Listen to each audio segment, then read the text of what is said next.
Chris Weidman deserves more respect for his career and what he has actually accomplished throughout it. Many people forget, but first to spring it off the bat, yes, yes, he is a cunt for the eye poke. Shit, that and actually, let's be honest, he's a grok. Let's be honest, he's a grok. But he's the first man to give a double eye poke within a one combo. He did it with one cut. And the first one to do a 1-2 combo with both of his hands open, with both eyes, simultaneously blinding him with both eyes. This guy's amazing. Like you got to talk about the striking capabilities of this guy. But if you go back enough, for a very long time ago, before that fight, before his losing streak, before he returned, before the leg injury and all that shit, if you go all the way back and back and back, this man was an undefeated MMA fighter with a wrestling background. He beats Uriah Hall outside of the UFC within his second fight and Uriah is 4-0. He gives Uriah his first loss. He beats Uriah by decision. He is now 4-0 in the UFC with a debut match against Alessio Sakara in which he won via decision. Domination. In his fourth fight he beats Damian Amaya. Via decision, of course. They're both wrestlers. What the hell do you want expect to do? They're not gonna do shit. This man has fought the killers of the killers. This guy has beat people on people. This guy deserves some more respect. He has fought Anderson Silva. He has fought Miller. He has fought Nate. He has fought Sonnen. He has fought Muniz. The list goes on and on. You can even put Kevin Gastelum in there. But he fought all these types of people. Anderson, Milan, and he comes and beats Anderson Silva with punches. Yes, some say he got lucky. But I just say he just saw an opportunity of a man who does the same thing all the time. He showboats, he was always charismatic, and you just saw an opportunity with someone who was too big headed and clapped him. He clapped him right nice with the weird ass punches of like the right hook and then the bang and then a deuce. I don't even know what I just said. But he just saw an opportunity with someone who's too big headed and clapped him right back where it hurts. And he snapped Anderson Silva's long, amazing historic run. He pieces. He comes back he comes back and returns for a second Anderson Silva fight, obviously because Anderson deserves a rematch after what he's obviously done. And he becomes 10-0, and obviously and unfortunately, Anderson Silva breaks his leg in that fight, which you can't blame Chris Weidman. You can't. It's like the same with Dustin Poirier. You still got to count it as a win. The only thing is just Conor McGregor wasn't this undefeated champ for 15, 17 fights. People still count that fight. Anderson Silva unfortunately broke his leg. Yes, it's unfortunate, but Weidman did his job of checking his kick right at the time or with his knee. But what else do you want from the guy? The guy threw a kick, he saw the kick coming, and he did it right with his knee with a beautiful spot. And that's his job. At the end of the day, that's his job. His job is to check that kick and return back. But some say, many actually say, the lightning struck twice. And you know what? Some you won't be wrong if you agree with that. But now he is 10-0 and with one title defense. And then he moves on, fights Lyoto Machida in his first title defense. He beats him, demolishes him, the piss drinking Guido, and he wins via decision, of course. Two title defenses. He's fought one fight as Silva, two for thing. Now he's still undefeated, 11-0. What an animal. And then after that, he takes on the Brazilian animal, the TRT testosterone replacement therapy demon, and Vitor Belfort. The guy, man, is still fighting in boxing today. That's all you got to know about this guy. In this fight, Tito's testosterone was retarded. It was way higher than Weidman's. But that was probably because of like ice baths. Let's be honest. Let's be honest. But some say allegedly the Vito Belfort was on TRT. I don't really know because we don't have any of the facts, right? But then now he is 12-0 against amazing and top caliber opponents, and then obviously with three title defenses, same with the same kind of trajectory as Khabib Nurmagomedov, obviously, not with the same money. That is very obvious, just because he didn't have the money fight with Khabib, with Conor McGregor, and obviously.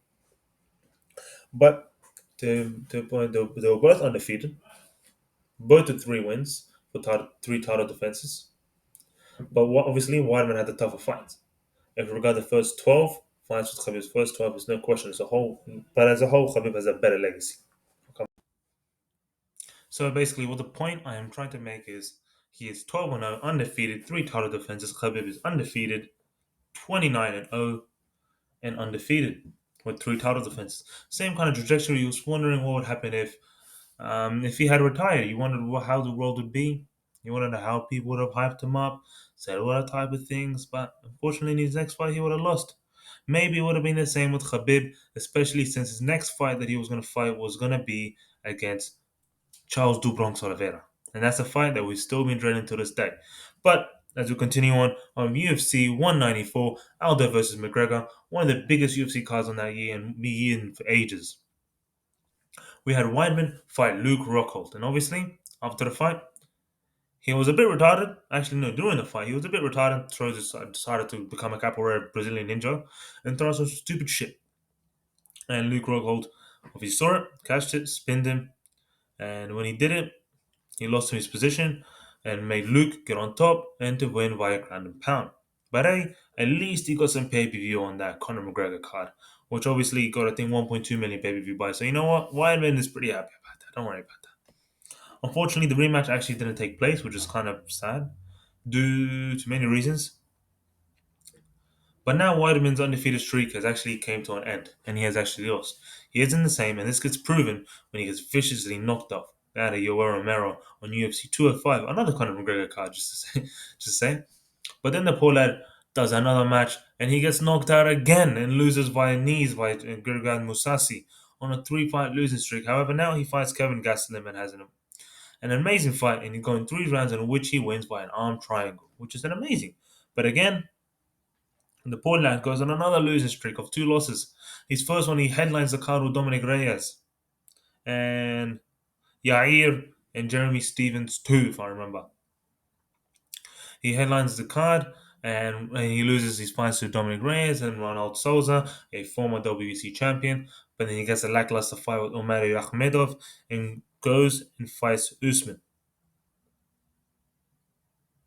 Fighting Usman breaking for nobody came back and loses. Wasn't Usman? Oh, sorry, we're gonna have to catch that up. He goes and after that fight, he goes and fights Uriah Hall. In that fight, it was a match that all the way in the beginning, Chris Weidman has beat the shit out of him. He was a man. He was a guy. And Chris Weidman had a great career, but he had a big trajectory fall off. Same with Uriah Hall. His popularity and his hype was amazing, but he always had the same popular fall off. So when they were matched against, it was something that kind of had to happen. And I bet you one of them would have retired if the fight went some type of way. But unfortunately, Chris Weidman breaks his foot. He throws a leg kick, and obviously Uriah Hall checks it right above the knee. Foot wraps around the ankle, and Chris Weidman has unfortunately broken his knee and broken his shin, and he has this long recovery road back to the octagon. And then he comes and fights Brad Tavares, a known strong man, the guy who's been in the 180-pound division, the 100, being in the 185-pound division, and he has fought killers. And Brad Tavares has fought the likes of Israel Adesanya and so many others like Wonderboy and stuff. The guy is a dangerous guy, but and he unfortunately lost that fight as well. But he put up a great outing, and many people thought, you know what, Wilder's got a few more fights in him. He unfortunately won't be champion, but he definitely has a few more fights in him. But now recently, with the bullshit that's been going on with the Bruno Silva fight, which was atrocious, everyone knows about it, and it's an unfortunate way to wrap up Chris Weidman's career. But to sum it up, he comes into the UFC with a 4-0 record, and he makes it into a 12-0 record fighting killers. 8 fights of just fighting killers, being undefeated in the UFC, having 3 title defenses against killers like Chael Sonnen, Anderson Silva twice, Belfort on TRT. Not as much TRT, but still TRT. The piss drinking man himself, Lyoto Machida. He beats Kevin Gastelum via finish through via arm choke. He beats Munoz. These men deserves more respect, and he is definitely on the top 25 MMA goats of all time. If you don't agree with me, I would like to hear your opinion on it because I definitely think so. So to sum it up, even though he was a bit retarded in his last fight, he does deserve some more of his respect. He definitely deserves way more respect than he's been getting. The guy's an animal. The guy's a legend, and I hope for the love of Allah he has a proper fight and people can actually celebrate the man's career. Adios.